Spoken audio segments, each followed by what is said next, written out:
반갑습니다. 고척교회 성도 여러분, 김세중 목사입니다. 가을이 점점 깊어만 갑니다. 또 오곡백과가 연그는 그런 결실의 계절이기도 한데요. 우리 고척교회 성도 여러분들의 신앙의 삶 속에도 귀한 믿음의 열매가 맺기를 간절히 또 소망하고 그렇게 기대합니다.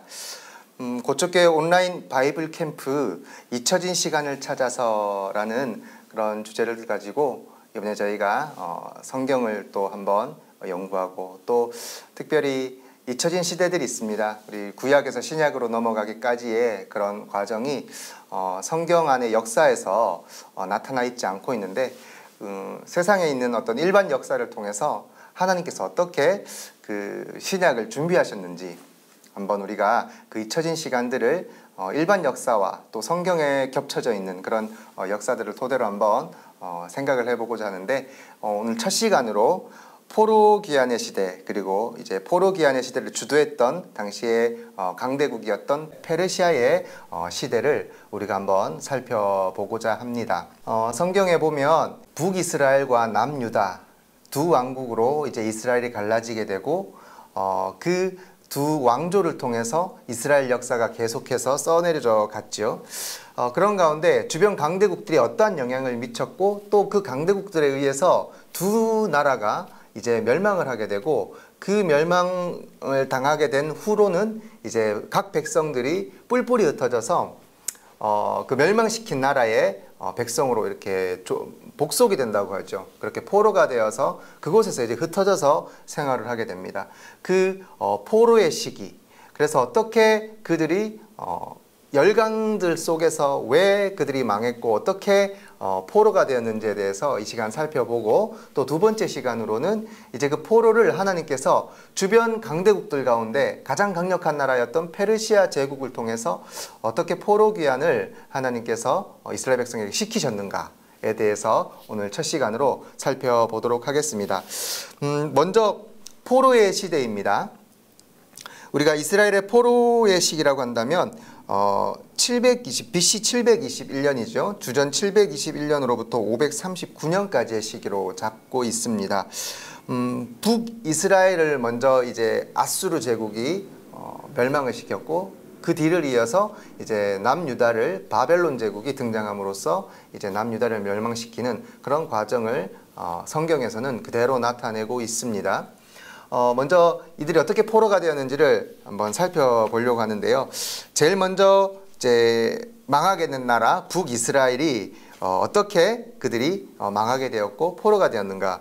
북이스라엘은 여러분들이 잘 아시듯이 아수르에 의해서 정복이 되었습니다. 그래서 오늘 우리는 성경상에 등장하는 왕들을 중심으로 그 열강에 대해서 그 주변의 패권을 장악했던 그 제국에 대해서 짧게 살펴볼 텐데요. 먼저 아수르 시대의 성경상에 등장한 인물은 아수르 왕조 중에 이제 디글랏빌레셀이 나오고요. 디글랏빌레셀 3세가 나오고 살마네셀 5세가 등장합니다. 그리고 사르곤 2세가 등장함으로써 이제 이 아수르의 왕들에 의해서 북이스라엘이 멸망에 다다르는 그런 사건들을 우리가 오늘 살펴보도록 하겠습니다. 여러분 먼저 아수르 시대의 지도를 보시게 되면 이제 초기 아수르 제국은 이제 페르시아 지대 그리고 아시리아라고 되어 있죠. 아수르를 얘기하는데요. 이 지역에 이제 땅을 가지고 통치하는 그런 나라였습니다.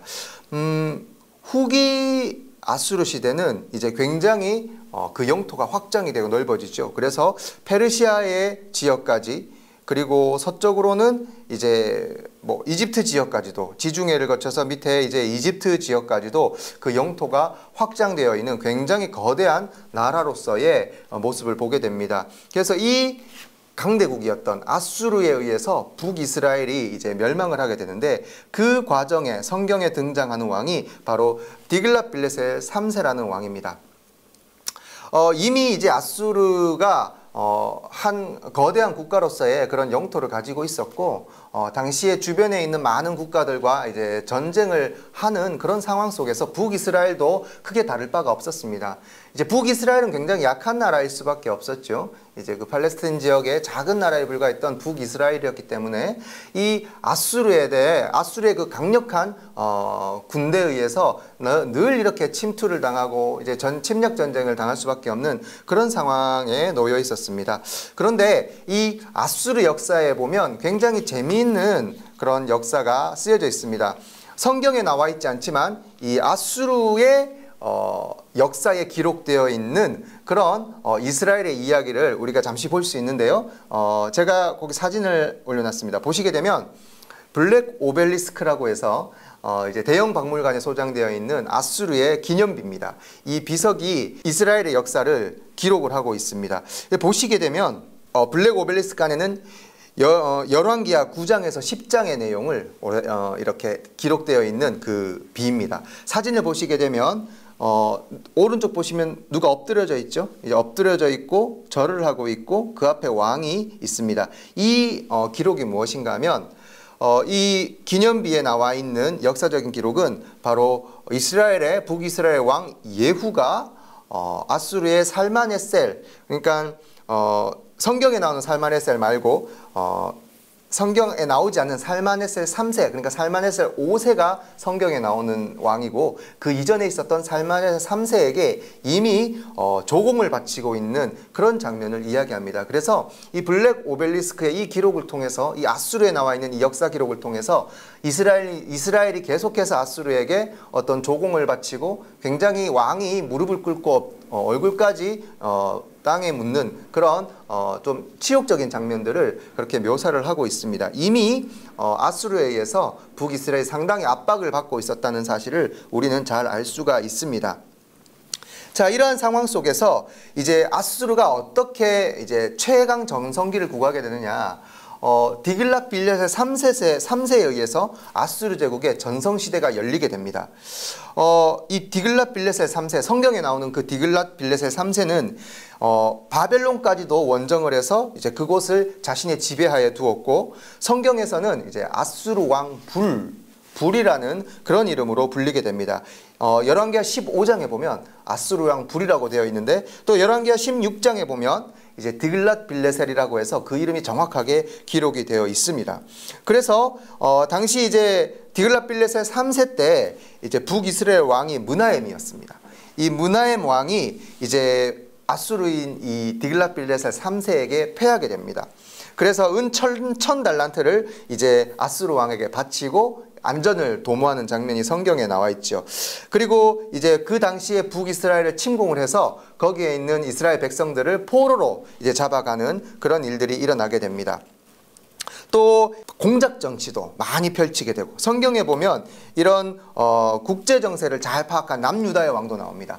이 남유다의 아하스 왕이 이제 아수르 왕의 호의를 얻기 위해서, 당시 가장 강대국이었던 이 아수르였기 때문에 남유다의 왕조차도 이 아수르 왕에게 이제 잘 보이기 위하여서 조공도 바쳤고, 또 어떤 그 신전 같은 것도, 아수르에 있는 신전도 본따서 남유다에 짓기도 하는 그런 악행을 저지르는 이런 상황들이 성경에 그대로 이제 열왕기하 16장에 기록이 되어 있기도 합니다.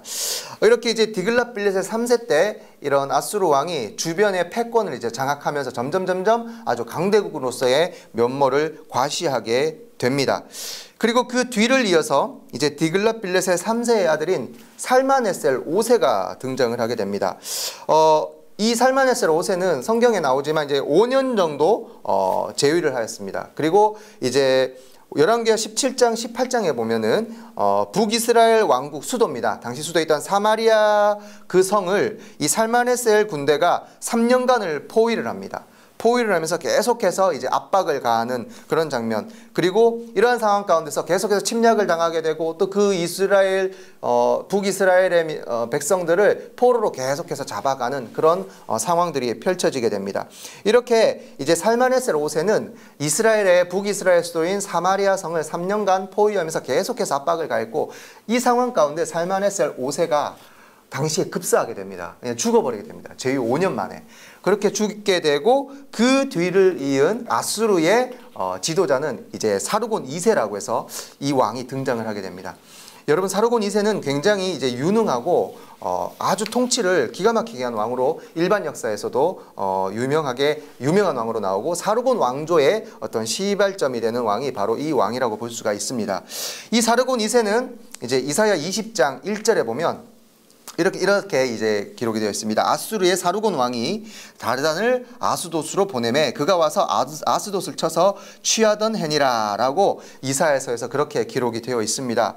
이제 아스돗을 점령한 왕으로 기록이 되어 있습니다. 재위 기간 중에 이 사르곤 2세는 아수르를 다스리면서 가장 많은 전쟁, 영토 확장을 했고 또 바벨론과도 여러 번 전투를 이제 벌이는 그런 왕이었죠. 그래서 BC 710년경에는 바벨론까지도 점령해서 이제 그곳에 내가 왕이다라고 선언한 왕이 이 아수르의 사르곤 2세 왕입니다.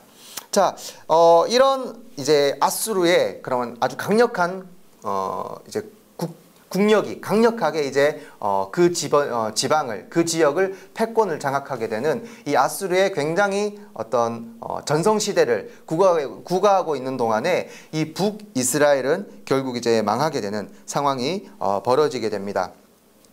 이러한 상황 속에서 이제 아수르는 계속해서 이제 디글랏빌렛의 3세 때부터 살마네셀까지 그리고 사르곤까지 아수르가 이제 강력한 나라가 이제 되어가면서 북이스라엘 의 정세 또한 이제 망하게 되는 상황이었으니까 이 북이스라엘의 사마리아에 있던 그 백성들이 아수르의 그 이주 정책에 의해서 다 이제 뿔뿔이 이방 나라로 흩어지게 되는 상황이 발생하게 됩니다. 포로가 되는 상황이죠. 그래서 이제 이스라엘의 포로 시대가 이때부터 시작이 되는 것입니다. 그 PPT에 보이는 그 자료 화면을 보시면 아수르의 이주 정책이라고 해가지고 당시에 그 아수르 땅에 이제 사마리아에서부터 아수르 땅으로 포로가 되는 그런 과정을 이 노란색 화살표로 표시가 되어 있습니다. 보시게 되면 사마리아 성으로부터 이 노란색 화살표의 방향에 따라서 이제 아수르의 이주 정책에 의해서 아수르 땅으로 이 백성들이 이제 흩어지게 되는 그런 상황이고, 반대로 이 빨간색 화살표는 이제 아수르에 있는 사람들이 사마리아 성으로 들어가서 이제 살게 되는 상황입니다. 여러분이 그 식민지 국가를 이제 흡수하기에 가장 좋은 방법은 백성들이 거기에 살지 못하게 하는 거죠. 완전히 그냥 뿔뿔이 흩어지게 해서 그 나라의 문화와 그 나라의 어떤 언어까지도 그냥 다 잠식시켜버리는 것이 가장 이제 효율적인 그런 식민지 지배 방법이죠. 실제로 우리도 이제 일제치하에서 그런 상황들을 경험하게 되었는데 똑같습니다. 이제 포로로 잡아가게 되고 그 텅 빈 곳에 이제 본국에 있는 백성들이 들어가게 돼서 살게 되면서 그 지역을 완전히 그냥 이제 아수르화 시켜버리는 이런 상황이 이 당시에 일어나게 된 거였죠. 이런 아수르의 이주 정책을 통해서 이제 디아스포라라는 이제 이스라엘에 흩어진 사람들, 이제 먼 곳 이방으로 이제 쫓겨서 포로 생활을 하게 되는 그런 상황이 시작이 되게 되었습니다. 사실 이러한 역사 속에서 아수르가 주변 모든 나라들을 이제 정리를 하죠. 딱 이렇게 이제 전쟁을 통해서 패권을 장악하게 되면서 아주 강력한 나라로서의 그런 전성기를 구가할 당시에 북이스라엘의 정세가 어떠했는가? 여러분 여로보암 2세 때 이제 북이스라엘은 전성기였다고 합니다. 이제 굉장히 강력한 나라였는데 이 여로보암 2세가 죽고 난 뒤로부터 이제 급격하게 북이스라엘도 국력이 쇠하여집니다. 북이스라엘의 여로보암 2세가 죽은 후에 이제 그 북이스라엘 왕국이 멸망할 때까지 그 31년이라는 기간이 소요가 됐다고 합니다. 그 31년이라는 통치의 기간 동안에 5가문에서 6명의 왕이 그 왕자를 차지했다고 합니다. 그러니까 북이스라엘이 30여 년간 6명의 왕이 죽고 죽이고 이렇게 서로 막 이렇게 왕위를 쟁탈해서 왕이 바뀌었다고 하니까 사실상 이 시대에 북이스라엘의 이 30년간은 굉장히 정치적으로 혼란하고 안정되지 못한, 따라서 이제 어떻게 보면 무정부에 가까운 그런 국력이 약해질 대로 약해진 그런 상황이었다고 본다면, 당시 최강국이었던 아수르, 그러니까 뭐 이제 전성기를 달리고 있던 아수르의 북이스라엘이 멸망할 것은 어떻게 보면 뭐 당연한 그런 상황일 수밖에 없었다는 것. 이런 상황이 펼쳐진 것은 다름 아닌 하나님의 뜻이죠, 여러분. 아수르라는 아주 강력한 나라에 의해서 북이스라엘을 멸망시키는 하나님의 계획이 그대로 실현됐다고 이제 보시면 되겠습니다. 이 아수르에 의해서 북이스라엘이 멸망이 되고 그들이 이제 아수르 제국의 여러 도시로 뿔뿔이 흩어지게 되는 과정, 그래서 북이스라엘의 포로 시대는 이때부터 여러분 시작이 된다고 생각하시면 되겠습니다. 자, 이제 뒤이어서 이제 남유다의 멸망, 그리고 남유다가 어떻게 해서 이제 포로가 되는 과정에 있는가, 이때 사용한 나라는 바로 바벨론입니다. 하나님께서 이때 이제 바벨론이라는 나라를 통해서 남유다를 무너뜨리십니다. 최강국이었던 아수르도 이제 새로운 신흥 강국인 바벨론에 의해서 이제 무너지게 됩니다. 그 세계의 역사 속에 바벨론이 이제 등장하는데 그 바벨론의 왕조를 이제 또 짧게 한번 살펴보면서 성경에 등장하는 바벨론의 왕을 우리가 한번 살펴보면서 이제 어떻게 하나님께서 이제 남유다 왕국을 무너뜨리시고 그들을 포로의 삶으로 돌리셨는지에 대해서 살펴볼 텐데요. 바벨론 제국은 이제 당시에 원래 고대 바벨론 제국이 있었습니다. 그 고대 바벨론 제국도 굉장히 이제 강력했지만 굉장히 하락의 길을 걷게 되고 이 바벨론 제국에 남아있던 그 왕조가 아주 약하게 명맥을 유지했지만 새로운 왕이 등장합니다. 그 새로운 왕이 누구였는가? 바로 이제 나보폴라살이라는 왕이 있습니다. 성경에는 이제 느부갓네살 왕부터 이제 나오기 시작하지만 이 느부갓네살 왕 이전에 그 아버지였던 나보폴라살이라는 왕이 이 바벨론 제국의 기틀을 마련했습니다. 이 왕이 어떤 왕이었는가 하면 바벨론의 전설과 같은 왕이 있습니다. 이제 함무라비라는 왕이 있는데 이 함무라비 왕을 이제 모델링해서 이 나보폴라살은 나는 바빌로니아를 계승한다. 누구로부터? 함무라비로부터. 이런 기조를 가지고 신바벨론 제국을 그때부터 이제 강력한 나라로 이끌기 위해서 이제 이 나보폴라살이라는 왕이 등장을 하게 되고 그렇게 바벨론 왕국은 점점 강한 나라로 이제 발돋움하게 됩니다. 이제 그 뒤를 이어서 성경에 등장하는 느부갓네살 왕이 이제 바벨론 제국을 이어받고 강력한 나라로서 이제 발돋움하게 됩니다. 어떻게 해서 이 바벨론 왕국이 당시에 굉장히 강력한 나라가 됐느냐? 이 바벨론 제국의 느부갓네살 왕 2세가 애굽 군대를 완전히 섬멸합니다. 이제 갈그미스 전투라고 하는데 이 애굽 군대를 완전히 섬멸하게 되고 이제 수리아 지역과 팔레스타인 지역을 그 당시에 장악을 하게 됩니다.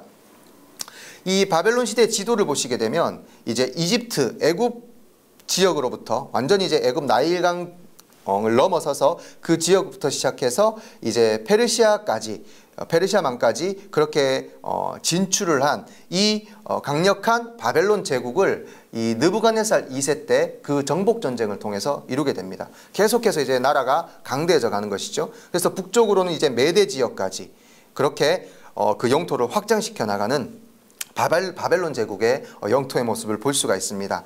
자, 이제 이 느부갓네살 왕이 계속해서 남유다를 압박합니다. 이미 이제 그 지역의 패권을 장악을 이제 하게 됨으로써 남유다의 왕도 바벨론의 그 압박으로부터 견디지 못해서 결국은 이 바벨론의 어떤 봉신왕과 같은 그런 이제 상황으로 전락을 하게 되고 맙니다. 그래서 남유다의 여호야김 왕이 이제 그런 상황 가운데 이 여호야김 왕이 굉장히 국제 정세에 둔했던 사람이라고 판단할 수밖에 없습니다. 왜냐하면 당시에 가장 강력하고 치세를 떨쳤던 이 바벨론 제국의 어떤 그런 상황을 보지 못하고 끝까지 애굽 왕의 원조를 요청했고 그쪽으로 이제 등을 기댔던 거죠.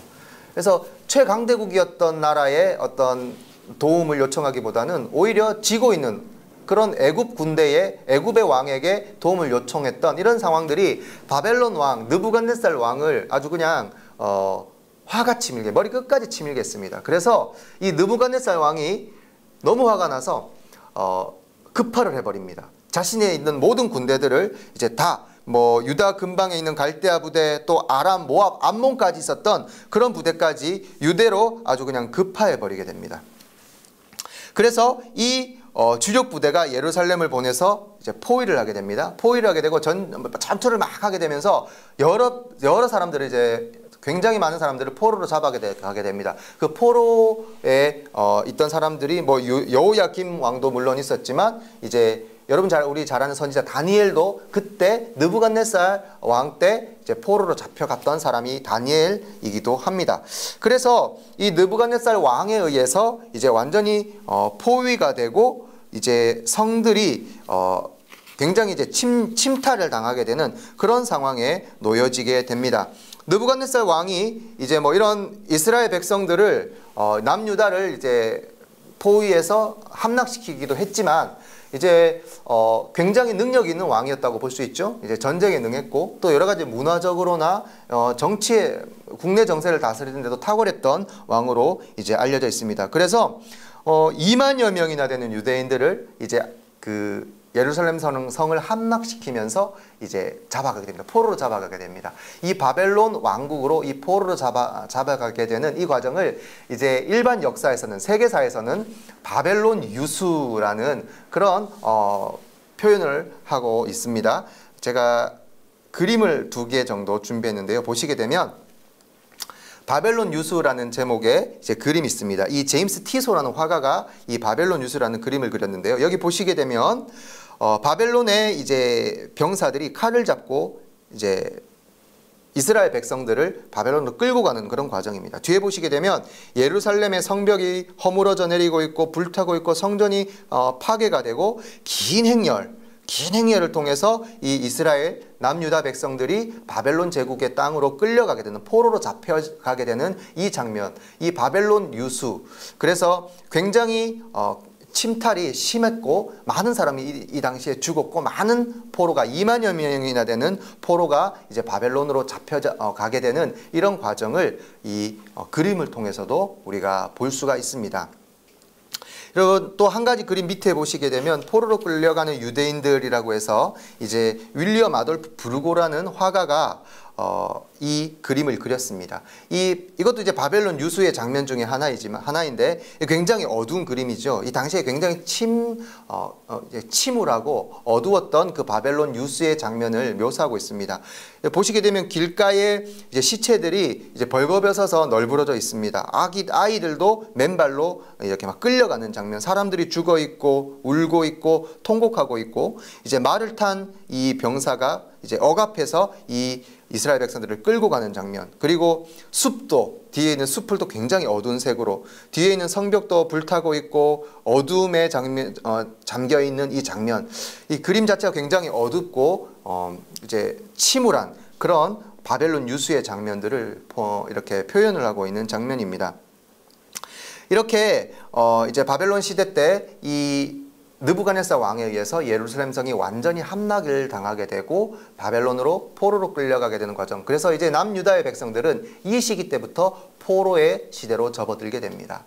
북이스라엘과 마찬가지로 이제 가장 강력한 나라였던 당시에 바벨론 제국에 의해서 이 남유다도 완전히 이제 무너지게 되는, 멸망하게 되는 과정이 성경에 기록이 되어 있지요.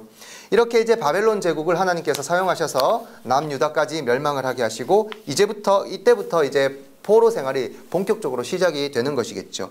자, 이 바벨론의 역사가 그렇다면 계속해서 강대국으로서의 역사가 쓰여졌느냐? 그럴 수 없죠. 이 바벨론 제국도 사실은 길게 가지 못했습니다.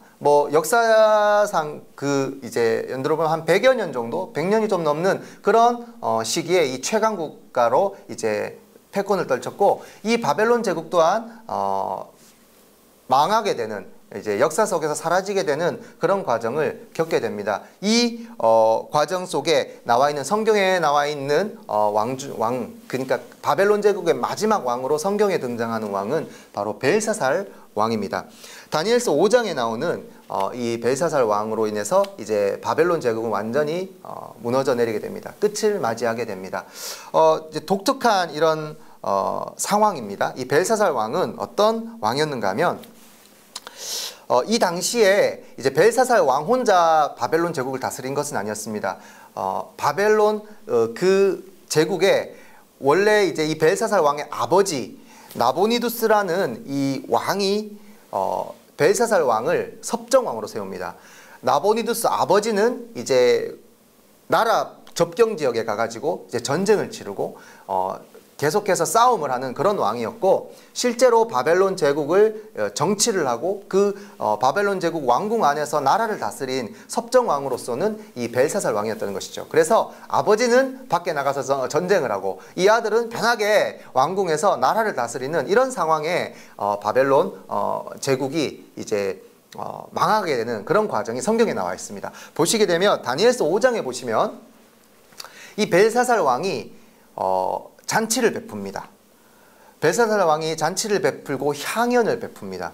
무려 1000명의 손님들을 모아서, 방백들을 모으고 그 1000명의 그런 손님들을 가지고 같이 이제 술잔치를 막 베푸는 겁니다. 이 벨사살 왕은 굉장히 사치가 심했고 그리고 유흥을 즐겼던 왕으로 기록되어 있습니다. 그래서 이 벨사살 왕이 아주 결정적인 큰 잘못을 저지릅니다. 이 잘못은 돌이킬 수 없는 잘못입니다. 무엇인가 하면 바벨론 왕 느부갓네살 왕 때 이제 예루살렘 성을 함락시키고 이제 완전히 폐허로 만들고 예루살렘의 성전까지도 무너뜨렸죠. 그 성전에 있던 금, 은 이런 성전 기구들이 있습니다. 거룩한 하나님의 제사에 사용되었던 그 거룩한 성전 기구들을 이때 벨사살 왕이 술잔으로 사용한 겁니다.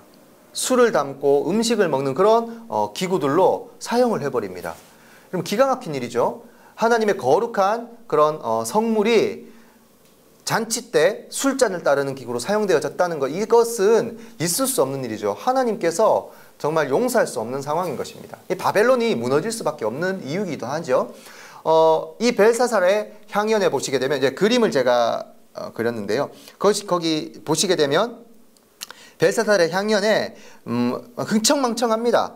보시게 되면 굉장히 이제 많은 사람들이 술 마시고 막 정신없이 그렇게 성전 기물을 통해서 향연을 벌이고 그렇게 취해 있는 모습들을 볼 수가 있습니다. 그런데 여러분 이 사진을 보시게 되면, 그림을 보시게 되면 벨사살의 향연이라는 그림에 이제 여러분 잘 아시는 렘브란트가 그린 그림입니다. 이 그림에 보면 성경에 나와 있는 장면이 묘사가 되어 있습니다. 성경에 보면 손가락이 하나 나타나서 그 왕궁 벽에 글씨를 막 씁니다. 이 모습을 그 향연에 참가했던 이 벨사살 왕과 옆에 있는 주변 사람들이 다 같이 똑같이 보게 됩니다. 알 수 없는 문자가 막 그렇게 쓰여지는 거죠. 이 상황을 보고 이 벨사살 왕이 깜짝 놀랍니다. 이거 도대체 누가 해석할 것이냐? 이게 무슨 상황이지? 너무나 놀라고 두렵고 떨리고 이걸 어떻게 알 수 있는 방법도 없습니다. 얼마나 무섭겠습니까? 손만 나타나서 벽 왕궁에 막 글씨를 써대니까요. 자, 이런 상황들을 도저히 무슨 뜻인지도 알지 못하고 무엇인지도 알지 못하는 그 글씨를 다니엘이 등장해서 풀어줍니다. 여러분 잘 아시는 메네 데겔 우바르신이라고 해서 이 글씨의 뜻을 다니엘이 풀이를 해줍니다. 왕이 하나님의 저울에 딱 달려졌는데 왕의 부족함이 그대로 드러났습니다. 그래서 왕은 결국 왕의 나라는 메대와 바사에 의해서 점령당하게 되고 멸망하게 될 것입니다 라는 그 예언을 다니엘이 벨사살 왕 앞에서 그냥 직언을 하게 됩니다. 왕의 나라는 망할 것입니다 라고 그렇게 직언을 하는 것이죠. 벨사살 왕이 듣고 어떻겠습니까? 정말 그 모든 상황들이 두렵고 떨릴 수밖에 없는 상황에서 그런 해석을 들으니 기가 찰 노릇이죠. 근데 여러분 이 이야기는, 이 해석은, 이 환상의 풀이는 바로 그날 그 시에 이루어집니다. 그 해석을 듣자마자 그 뒤에 이어서 이제 그 다음 패권을 장악하게 될 바사의 왕, 메대와 바사의 연합국에 의해서 이 벨사살 왕은 그날 그 밤에 죽임을 당하고 말게 됩니다. 그럼으로써 이 바벨론 제국의 명맥이 끊어지게 되는 상황이 발생하게 되죠. 이제 바벨론 제국은 이제 멸망을 하게 되는 겁니다. 벨사살 왕은 이 페르시아 메대의 이 군에 의해서 죽임을 당하게 되고, 결국 바벨론에 이제 남아있는 왕이 하나 더 있습니다. 벨사살 왕의 아버지인 나보니두스. 이 왕은 끝까지 페르시아의 왕에게 저항을 합니다. 근데 그 저항을 하는 과정에서 이제 주변 성이 포위가 되고 도저히 버틸 수 없을 것을 알게 돼서 이 나보니두스 왕은 이 페르시아 왕에게 이제 항복을 하게 되고 투항을 하게 됩니다. 이제 의외로 페르시아 왕은 오히려 이 나보니두스 왕에게 호의를 베풀고 더 잘 대해줬습니다. 그래서 나중에는 땅 한 곳을 주어서 그곳에 나가서 살게 하고 이 나보니두스는 평생 이렇게 이제 그곳에 살게 되며 이렇게 해서 바벨론 제국은 이제 역사의 뒤안길로 사라져 버리게 되는 종말을 맞이하게 되는 것이죠. 자, 이 바벨론 제국, 당시에 가장 강력했던 나라였던 이 바벨론 제국을 통해서 하나님은 남유다를 멸망시키셨고 결국에는 이 바벨론 왕국도 무너지게 됩니다. 이어서 등장하는 가장 강력한 제국이었던 페르시아 제국, 바사 제국을 통해서 이제 무너지게 되는데 하나님께서는 이 바사 제국을 통해서 이제 유다인들, 이스라엘 백성을 포로에서 귀환하게 되는 이 역사를 이루시는데 이 이야기는 잠시 후에 다시 페르시아 시대를 우리가 살펴봄으로써 이야기를 나누도록 하겠습니다. 계속해서 페르시아 제국 시대에 대해서 알아보도록 하겠습니다. 앞서 바벨론 제국이 벨사살 왕의 죽음을 끝으로 이제 아버지인 나보니두스 황제가 페르시아 제국에 투항을 하게 됨으로써 실질적인 바벨론의 역사는 이제 역사의 뒤안길로 사라져 버리게 됩니다. 그 뒤를 이은 이제 페르시아 제국, 역사상 가장 강력했던 그런 제국이었던 페르시아 제국, 먼저 지도를 한번 살펴보도록 하겠습니다. 페르시아 시대의 지도를 보시게 되면 바벨론 제국보다 훨씬 더 큰 그런 영토를 다스리는 제국이었다고 볼 수가 있겠습니다. 가장 전성기 때 이 페르시아 제국은 동쪽으로는 아시아까지, 그리고 서쪽으로는 지중해 접경, 그러니까 유럽의 접경까지, 그리고 아프리카의 애굽까지 이제 점령하는 이런 광활한 영토를 다스리는 거대한 제국의 시대였습니다. 그래서 이 페르시아 시대에는 이제 성경에 등장하는 4명의 왕이 있습니다. 유명한 4명의 왕이 있는데 그 성경에 등장하는 4명의 왕과 그 역사 속에서 어떠한 위치를 차지했는지를 우리가 살펴보고 계속해서 생각을 해보도록 하겠습니다. 첫 번째 등장하는 왕이 바로 고레스 왕입니다. 페르시아의 고레스 왕, 그리고 두 번째로 다리오 1세, 그리고 아하수에로 왕과 아닥사스다 왕이 성경에 등장하게 됩니다. 이 4왕의 어떤 역사 속에서의 그런 업적과 이런 상황들을 먼저 살펴볼 텐데요. 제일 먼저 성경에 등장하는 이 페르시아 제국의 굉장히 위대한 왕이 있는데 이 왕이 바로 고레스 왕입니다. 여러분, 이 고레스 왕은 일반적인 역사 속에서도 굉장히 추앙을 받고 또 역사학자들이 굉장히 존경하는 그런 왕으로 손꼽히는 왕이 바로 이 고레스 왕입니다. 성경에서도 이 고레스 왕이 이방인의 왕임에도 불구하고 하나님으로부터 높임을 받은 아주 참 선왕이었다고 우리가 볼 수 있습니다. 이사야 45장 1절에 보면 이사야가 이렇게 이제 기록을 합니다. 주께서 기름 부어 세우신 이 하나님께서 이 고레스 왕을 기름 부어 세우셨다라고 그렇게 기록을 하고 있습니다. 실질적으로 이 고레스 왕이 일반 역사가들이 이 고레스 왕에 대한 연구 결과를 보게 되면 이 고레스 왕은 굉장히 인간에 대한 이해가 2500년 전에 있었던 사람이었음에도 불구하고 남달랐던 그런 훌륭한 왕으로 이렇게 연구가 되고 있습니다. 이 고레스 왕이 인간에 대한 이해가 어땠는가? 민족, 종족 또는 전쟁을 통한 승자와 패자를 초월한 그런 인간의 기본권, 이 기본권에 대해서 조서를 내리고 칙령을 내려서 시행했던 왕이 바로 이 고레스 왕이었습니다. 그 내용이 이렇습니다. 모든 시민은 종교의 자유를 가질 수 있으며 또 노예제도를 금지했습니다. 여러분, 상상이 되십니까? 그 시절의 어떤 사회 계급 그런 구조 속에서 노예제를 폐지한다는 것은 사실 굉장한 어떤 파격과도 같은 그런 인간에 대한 고레스 왕의 이해였다고 볼 수가 있습니다. 또 궁궐을 짓거나 또 성을 짓는데 동원된 모든 일꾼들에게는 일당 그런 급여를 지급한다라는 그런 칙령을 조서를 통해서 확인시킨 사람이 바로 이 고레스 왕입니다. 그래서 인간에 대한 어떤 존엄 그리고 인간에 대한 이해가 지금 현대에 살아가는 우리들과 비교해서도 손색이 없을 정도로 굉장히 인간에 대한 어떤 박애 그리고 인간에 대한 존중이 뛰어났던 왕이라고 그렇게 여겨집니다. 그래서 현대 경영학의 개척자인 피터 드러커는 이렇게 고레스 왕을 표현하고 있어요. 최초이자 최고의 경영인, 이렇게 극찬을 하는 현대학자가 있습니다. 이 정도로 고레스 왕이 굉장히 어떤 선왕으로서 좋은 그런 치세를 만들었던 왕이었다고 볼 수가 있죠. 그래서 페르시아 시대의 이 제국이 이 고레스 왕 시대로부터 이제 강력한 그런 나라의 기틀을 마련할 수 있었다고 볼 수가 있는 것입니다.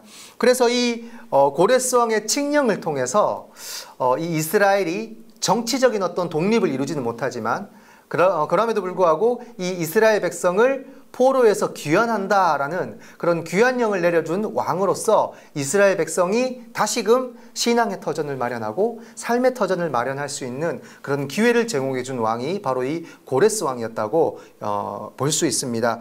여러분, 제가 PPT 자료에 올려본 사진을 보시면 고레스 실린더라고 있습니다. 이 고레스 왕의 조서가 적힌 원통 모양의 토기입니다. 이게 가로가 10cm, 세로가 23cm 정도 되는 원통 모양의 토기인데, 이 토기에 그 고레스 왕의 조서가 다 기록이 되어 있다고 합니다. 특히 에스라 1장 1절에서 11절, 이제 하나님으로부터 어떤 감동을 받게 되고, 또 이 고레스 왕이 하나님을 하늘의 신으로서 온전하게 인정을 하게 됨으로써 이스라엘 백성들이 다시금 예루살렘 성전을 지을 수 있도록 칙령을 내려주는 그 장면, 에스라 1장 1절에서 11절의 내용이 이 고레스 실린더에 그대로 기록이 되어 있습니다. 굉장히 중요한 어떤 역사적인 사료이고, 또 에스라서의 어떤 근거가 되어줄 수 있는 그런 좋은 자료로서 지금 소장이 되어 있다고 합니다. 이 고레스 왕이 그토록 이제 선왕이었고, 또 인간에 대한 이해가 남달랐기 때문에 이스라엘 백성들을 선대할 수 있었고, 다시금 포로로서의 귀환을 명령할 수 있었던 이 고레스 왕이 있었기 때문에 지금의 이스라엘이 신앙을 회복할 수 있는 그런 기초가 다져질 수 있었다는 것입니다. 하나님의 이 선한 뜻이 바로 여기에 있었겠죠. 이 고레스라는 아주 특별한 왕을 통해서 하나님께서 이스라엘 백성을 포로에서 귀환할 수 있는 기회를 주신 것, 하나님의 섭리 안에 이 고레스 왕이 그 하나님의 섭리를 이행했다고 우리는 생각할 수가 있겠습니다. 자, 이 고레스 왕도 있지만 성경에 보면은 다니엘서에 등장하는 다리오 1세라는 왕이 나옵니다. 여러분들이 생각하시기에는 이 한 왕조로 이어졌다고 이제 생각하시면 약간 혼동할 수가 있는데요. 아까 서두에 말씀드렸듯이 이 페르시아 제국에는 메데라는 나라와 그리고 바사, 지금 페르시아라고 하는 그 나라 두 종족의 어떤 혼합 제국이었습니다. 그래서 본래 메데와 이 페르시아가 종족도 같았고, 또 두 왕가가 왕실 사이에 결혼으로 긴밀하게 관련이 되어 있었던 나라였기 때문에 이 시대에 이제 왕조는 서로 왕가의 어떤 교류, 그리고 뭐 정변이 있었다는 것이 아니라 왕가에서 다른 왕가로 정권이 이양되는 그런 수준의 왕조였기 때문에 한 민족으로 우리가 생각을 할 수 있는 것이죠. 중요한 것은 이 다리오 왕은 바사의 왕족이 아니라 메데의 왕족이었다는 것입니다. 성경에 보게 되면 다니엘서에 등장하는 이 다리오 왕은 바로 메데의 왕입니다. 여러분, 페르시아 시대에 이제 그 고레스 왕 이후에 또 다리오 왕이 등장하는데, 그 다리오 왕 이름이 같다고 해서 같은 인물이 아니라 페르시아 왕과에 있어서의 이 다리오 왕은 지금 말씀드리고 있는 이 다리오 왕과는 다른 인물임을 여러분들 알고 그렇게 성경을 이해하시면 좋겠습니다. 오늘 다니엘서에 등장하는 이 다리오 왕은 고레스 왕과 고레스 왕이 지배하는 그 페르시아 이 제국, 페르시아 국가와 바사 국가와 다리오 왕이 지배하고 있는 이 메데 국가의 연합국이었습니다. 그래서 이 고레스 왕과 이 다리오 왕의 연합군대, 메데와 바사의 연합군대가 바벨론을 침공하고 바벨론 성을 에워싸고 그 벨사살 왕을 살해했을 때에 이 고레스 왕은 친메대 정책이었습니다. 그래서 고레스 왕이 자기가 전면으로 나서서 왕이 되진 않았습니다. 처음에는 이 친메대 정책을 통해서 굳건한 나라의 기틀을 마련하기 위해서 이 다리오 왕을 먼저 메대의 그 페르시아 지역의 왕으로 옹립을 하게 됩니다. 그래서 이 다리오 왕이 먼저 이 페르시아 제국의 왕으로 즉위를 하게 됩니다. 그것이 62세에 이 다리오 왕이 페르시아 제국의 왕으로서 즉위를 하게 되고, 이후에 2년 동안 이 바벨론을 점령해서 그 페르시아 제국을 다스리고, 이 다리오 왕이 죽고 난 뒤에 비로소 고레스가 그 페르시아 제국의 정통 왕으로서의 즉위를 하게 되는 겁니다. 성경에 나오는 다니엘서에 나오는 이 다리오 왕은 이제 벨사살 왕을 물리치고 메대와 바사의 연합군에 의해서 완전히 바벨론 왕국이 무너졌을 때에 이 페르시아 제국을 다스린 다리오 왕으로서 이 다니엘서에 등장해서 이제 다니엘이 사자굴에 갇히게 되고 다시금 살아나와서 그 다니엘을 공경에 빠뜨렸던 그 모든 방백들을 다 죽여버리고 이 다리오 왕이 전국을 다스리는 120 방백들 위에 3명의 총리가 있었고 그 3명의 총리 가운데서도 다니엘을 수석 총리로 세우게 되는 왕이 바로 이 다리오 왕입니다. 이 다리오 왕이 그토록 이제 다니엘을 총애했고 다니엘을 인정했고 심지어 다니엘의 하나님까지도 인정한 그 왕으로서 성경에 기록되어 있습니다. 그래서 이 성경에는 다리오 왕이 이 다니엘서에 한 번 등장하게 되고 이 다리오 왕은 즉위한 이에 2년 뒤에 죽게 됩니다. 그리고 그 죽음 후에 비로소 고레스 왕이 즉위를 해서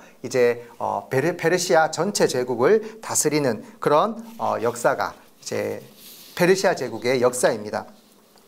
자, 이 고레스 왕을 통해서 이제 이스라엘 백성의 1차 포로 귀환이 이루어지게 되고 이 고레스 왕의 칙령을 통해서 예루살렘의 성전이 다시 재건될 수 있는 그런 기회가 생기므로 이제 1차 포로 귀환에서 포로로 귀환한 그런 소수의 이스라엘 백성들이 예루살렘 땅에서 다시금 그들의 삶의 터전을 가꾸어 나아가는 과정이 이제 시작이 되어지게 됩니다. 자, 그리고 두 번째로 성경에 등장하는 이 페르시아 제국의 왕은 아하수에로 왕입니다. 아하수에로 왕은 일반 역사에서는 크세르크세스 1세라는 이름으로 우리에게 잘 알려져 있습니다.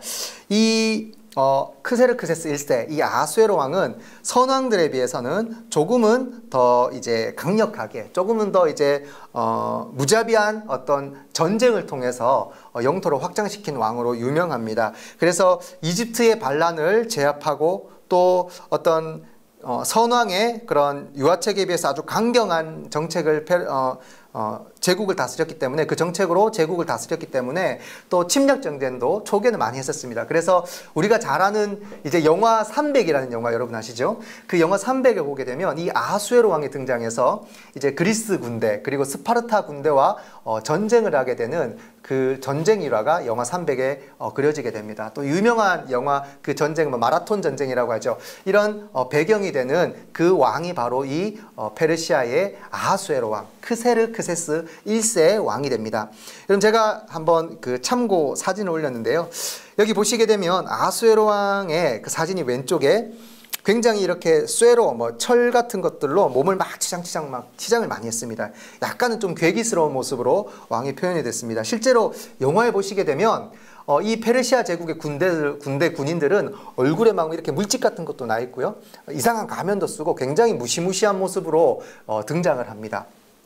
그에 반해서 이제 유럽 국가죠. 이 스파르타 군대의 이 300명의 용사들은 보시다시피 이제 근육질 몸매에 아주 멋있는 그런 모습으로 표현이 되게 됩니다. 사실 이 영화가 이 페르시아 제국의 사람들 또 페르시아 아하수에로 왕을 굉장히 좀 미개하고 좀 더 이렇게 좀 안 좋은 모습으로 표현하기 위해서 이렇게 극적인 장치를 이렇게 분장을 이렇게 했다고 합니다. 그래서 사실 이 페르시아 제국 사람들에 대한 어떤 비하로 인해서 좀 논란이 되고 있는 그런 영화이기도 했습니다.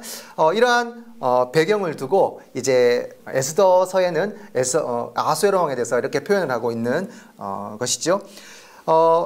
바로 밑에 그림을 보시게 되면 이제 다른 그림입니다. 아하수에로 왕 앞에 에스더.